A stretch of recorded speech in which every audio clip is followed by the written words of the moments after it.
Hi everybody, I'm just going to share my presentation. So just bear with me while I bring this up.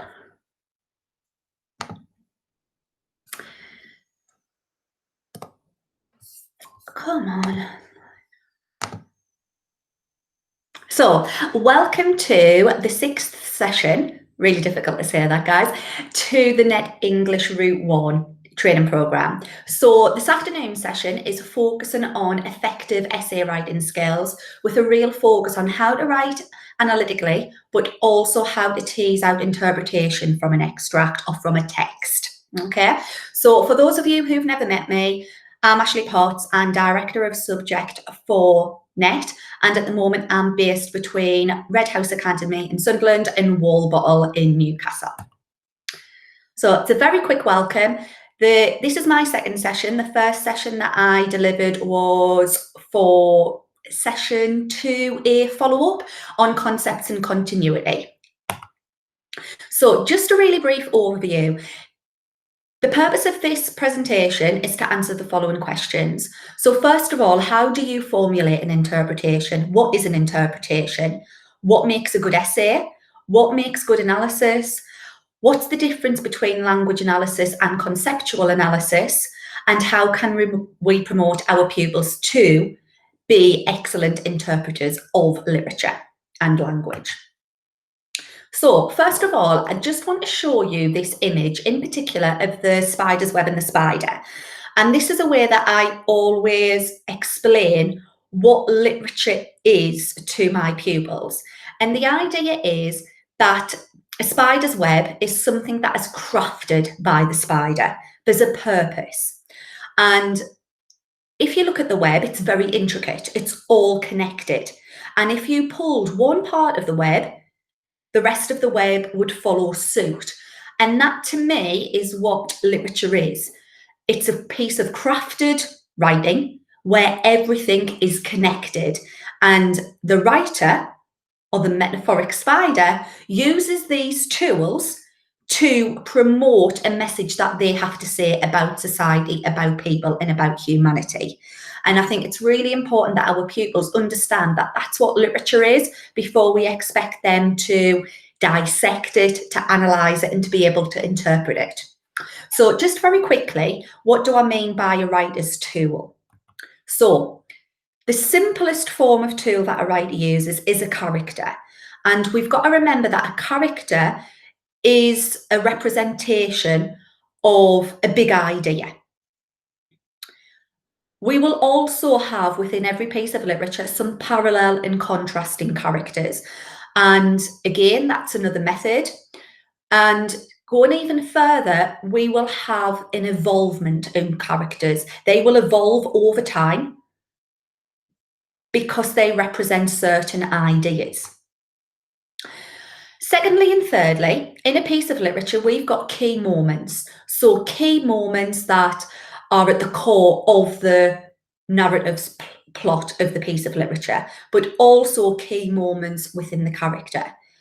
To deepen our pupils' experience of literature even further and to deepen their skills, we can also start thinking about what subtle moments are really, really integral to this spider's web of literature, whatever piece of literature you're studying with your classes. There are killer quotations peppered throughout a piece of literature.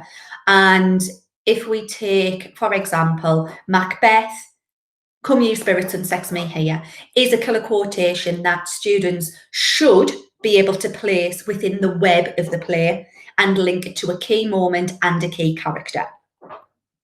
We also have symbolism, which is often threaded throughout a piece of literature, but again, it's a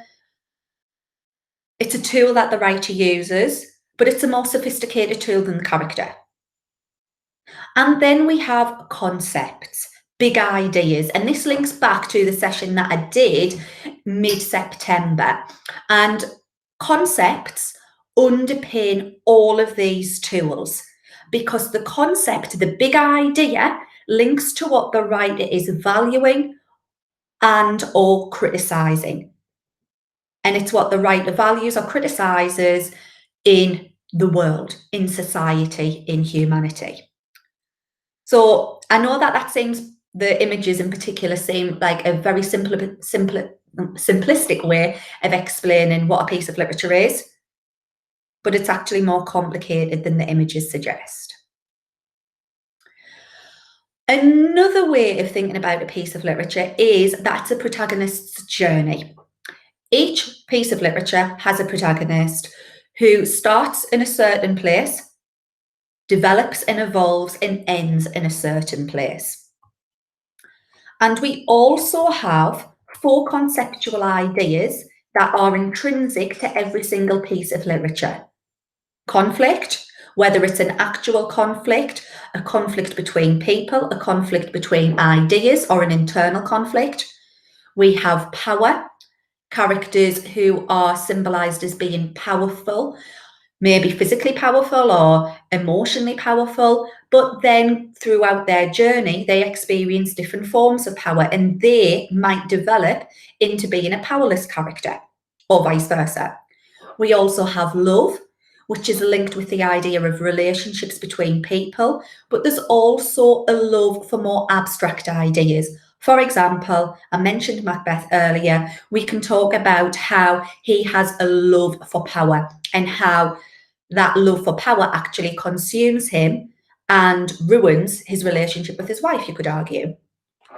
So if we think about the protagonist's journey in that way, we've got characters that they meet, and those characters that they meet throughout the piece of literature, they will parallel and contrast with at particular times.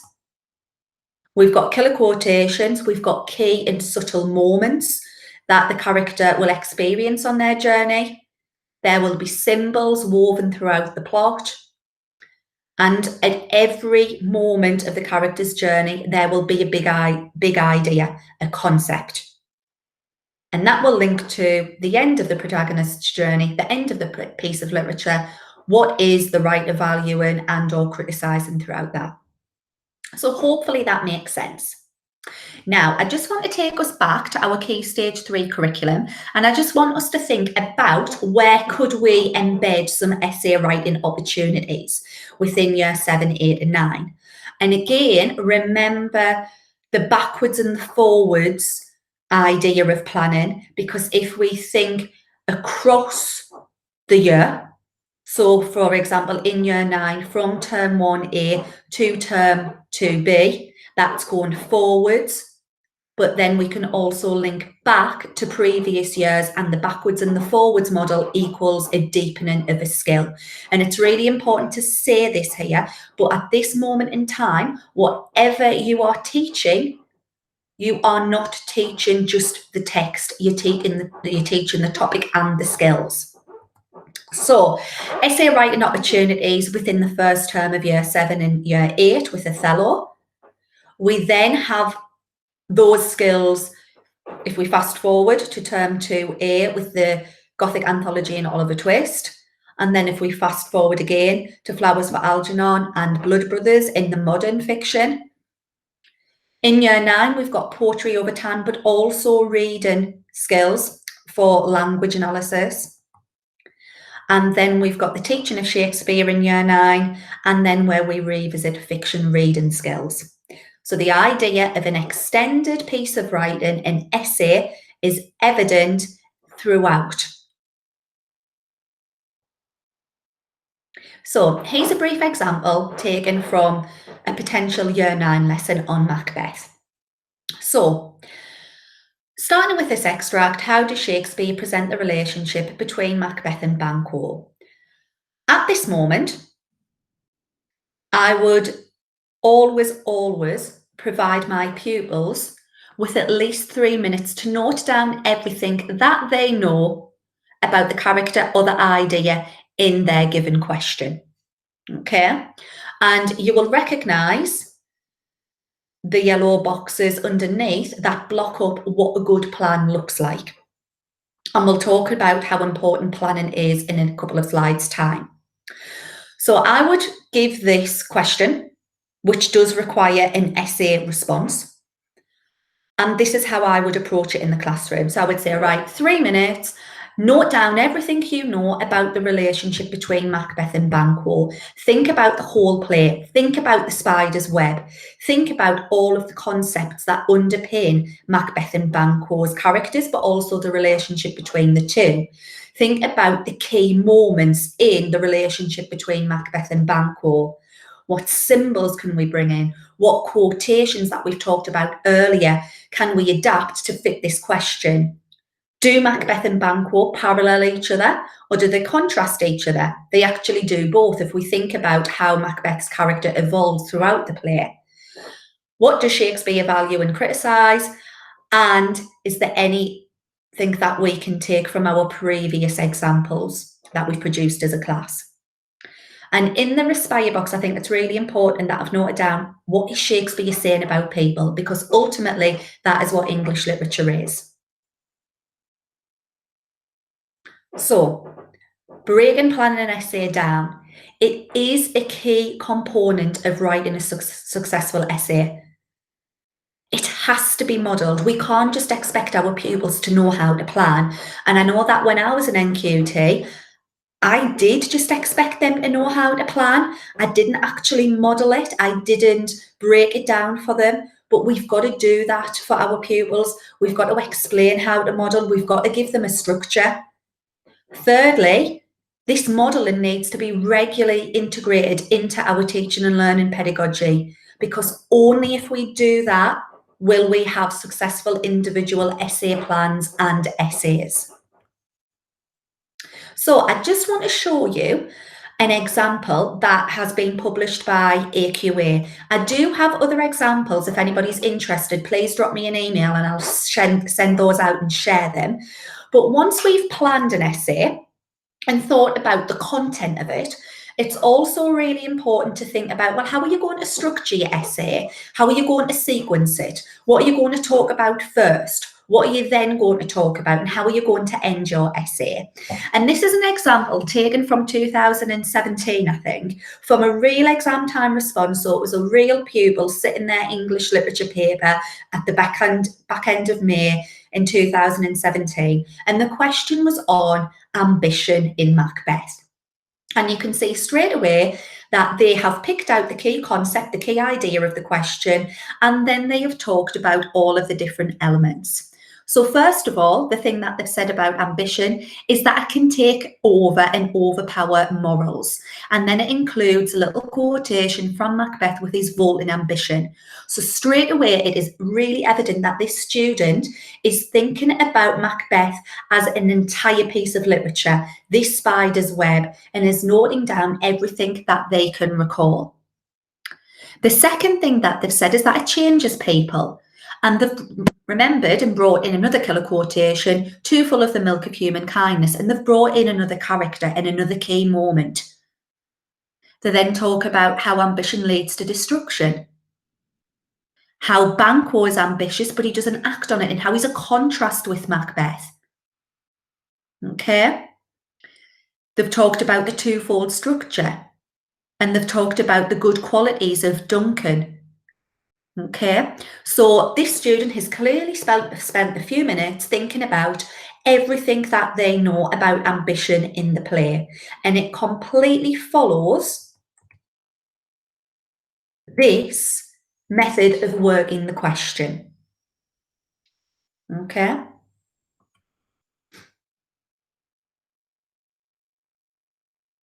I just want to take us through the peel structure now. And I'm sure that you're more than familiar with it, but just want to contextualize it in terms of essay writing. So we tell our students to write in peel paragraphs.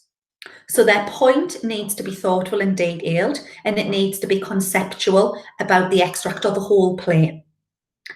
The evidence needs to be a good quotation from the extract or the whole play. And their explanation needs to make sure that they analyse the writer's methods and they zoom in on keywords. And as you can see there, I've just put a box next to that, which links to the GCSE assessment objectives. So that is where in our peel paragraphs, we would expect our pupils to pick up marks for AO2, which is writer's methods, which is worth 12 out of the potential 30 marks in a literature essay from AQA. We then have the link, and the expectation is that students are able to link their analysis of writers' methods to the main ideas and the rest of the play and think about what the writer's intention was, in this case, Shakespeare.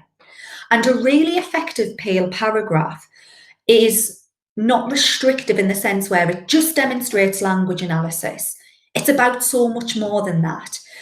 Language analysis would be demonstrated, but then to be an effective essay, it would then have to come back to the writer's ideas and the big concepts behind this piece of literature. Again, think about the spider's web. The writer's method, a metaphor, a symbol is only just one part. If you pulled that part of the spider's web, it would bring other things as well. So this is a sum that I do share with year 11 pupils. I'm not sure whether it would be appropriate to share with anybody younger, but definitely for you guys to get into your mind in terms of how an analytical essay works and how it includes analysis of language, but also conceptual analysis. So if you think about Zoom ×2, your language analysis, but also including a conceptual link as well to deepen that analysis. And that's where you will move forward and deepen your pupils' skill set of being able to provide an analytical interpretation. And I just want us to take some time dissecting an essay. So this is the essay that followed this real exam response. And the reason why I've chosen Macbeth, guys, is because I was very conscious that at the start of this process, I know with Joe's first session, it was on A Midsummer Night's Dream. My session, which was the follow-up on concepts and continuity, was on Othello. So this is kind of the next step in terms of deepening the process for you guys as well. Now, I've also put an image of a piece of thread, and I want you to kind of use that as a symbol. Whatever your essay, whatever the essay that you were writing on, or whatever you were expecting your pupils to write an essay on, you've got to remember and you've got to be able to prepare your pupils to make sure that they keep coming back to that focus, that's woven all the way through. And this essay does this really well. So I'll just give you some time to just read the opening paragraph for me.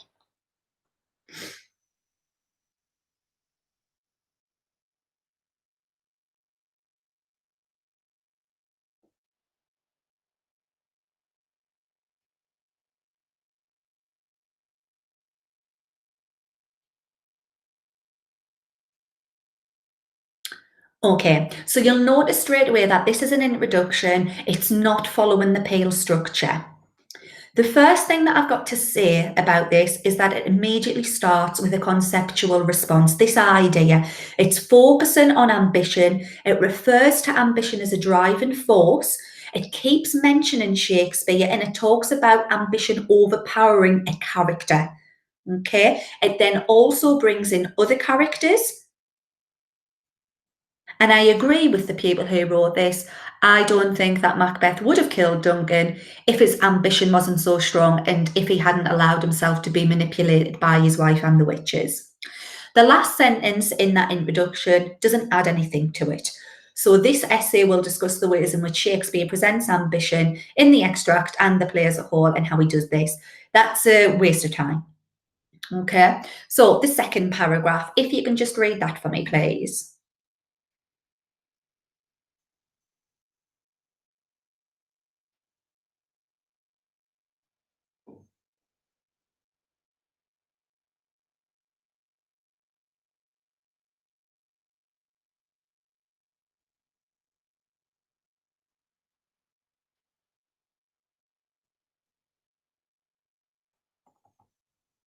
And here we've got the pupil referring to a character as a tool. So bringing in Lady Macbeth, and we've got a great quotation that the pupil recorded in their planning. We've then got some language analysis, some zooming in on the noun milk and talking about the connotations of that. But what's really important, it zooms in on the noun milk, it talks about its connotations, but then it links it back to a concept. It links it back to the main idea of ambition. We then have a link to later in the text, an embedded quotation when Macbeth is described as a butcher and actually a dead butcher. Notice that this pupil gets their word classes muddled up here. Instead of saying a powerful noun, they say an adjective. That does not take away from the essay writing. Because remember, we're looking at the whole picture, the spider's web.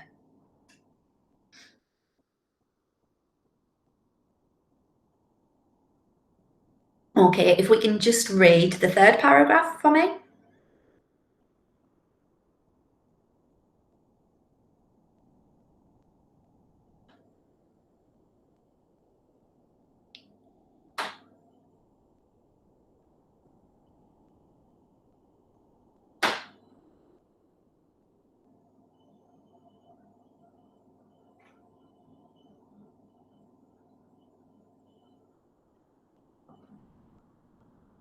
And again, here we've got that conceptual response. It's constantly coming back to that idea of ambition.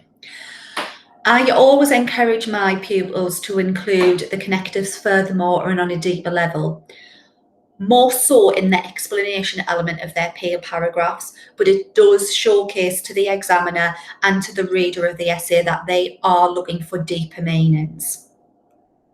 We then got another character used as a tool.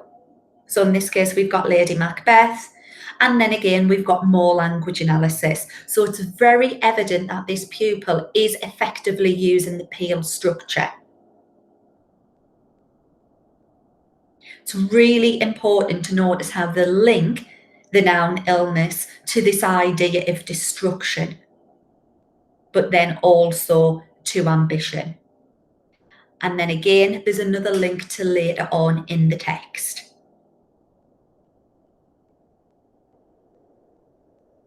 And this is the final part. So if you can read the remaining part for me, that would be great.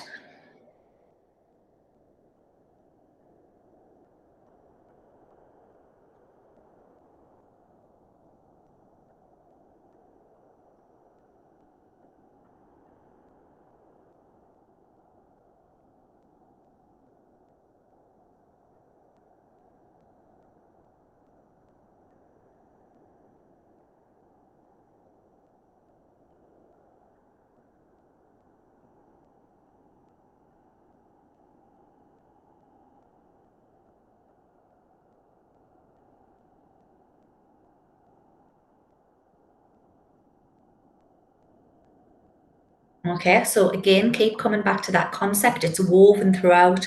We've got this time a contrasting character. So we've got another element of that really effective planning structure, thinking about parallel and contrasting characters as part of a writer's toolbox. This time we've got structure analysis, not language analysis. So it's talking about this contrast between the characters. And at the end, it comes back to this conceptual end, but it's also, it doesn't explicitly say it, but it implicitly talks about what Shakespeare criticises here.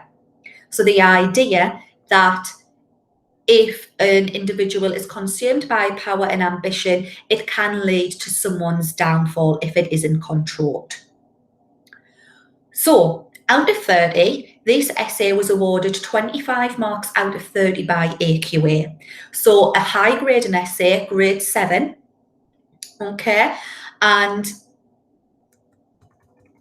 if we go back to the individual's plan, they have talked about everything there that they noted down, and they have followed the sequencing that they intended to do so, and it's paid off for them. Now, if we go back to this planning structure, the only thing that that essay doesn't include is explicit symbolism. So it talks about the concept of ambition, what the student could have done to improve their essay even more was bring in other big concepts. So the idea of subverting the natural order, how Macbeth was physically powerful and how is he internally powerful, or actually does he actually evolve into being internally weak? I would argue that. Also, you could talk about gender, and you could talk about the expectations of a Jacobean man, because Macbeth allowing himself to be ambitious takes away the masculinity and his physical strength that he's valued for at the start of the play. We've got appropriate characters, so we've got Macbeth, we've got Banquo, and we've got Lady Macbeth. We've got some key moments in there. We don't have any reference to symbolism. What I would have expected my pupils to include for that question is the symbolism of the long sword at the start of the play, but then the symbolism of the dagger in Act 2, just before he goes to commit regicide and after, when he returns with the blood on his hands. There are good quotations in there, and they are embedded throughout. We've got the contrast in characters, and at the end, the student does implicitly talk about what Shakespeare criticises and the fact that Banquo is a valuable character because he does not become consumed by ambition. Like I said earlier, if anybody wants any other examples of effective essays, if you can just give me an email and I can share those. I have been a literature examiner for around 6 or 7 years, so I do have quite a lot in my bank of resources there. So drawing it all together, how do you formulate an interpretation? The first thing is that you've got to enable your pupils to understand what a piece of literature is, and remember that their interpretation is an opinion, something that they can work out from the play. What makes a good essay? First of all, a really solid planning strategy. And again, just a reminder that that does need to be modelled and it needs to be regularly integrated before we have that good essay. What makes good analysis?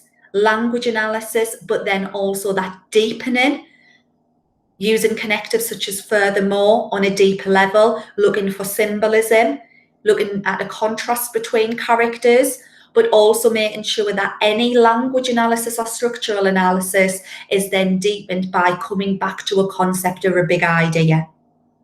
And I'm really hoping that I've given you some ideas about how we can promote our pupils to be effective in their own interpretation of literature.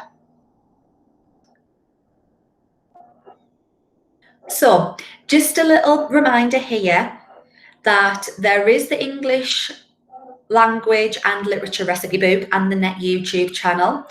In the English literature recipe book, there are examples of effective essay writing, and there are also frames that you could use with your pupils to build up their peel paragraph structure. I've also included English language because the skills of essay writing are completely transferable, especially for the language analysis question and especially for the evaluation question, where the students are given a statement and they've got to put forward their interpretation of a text, of a character's journey, something that's unseen to them.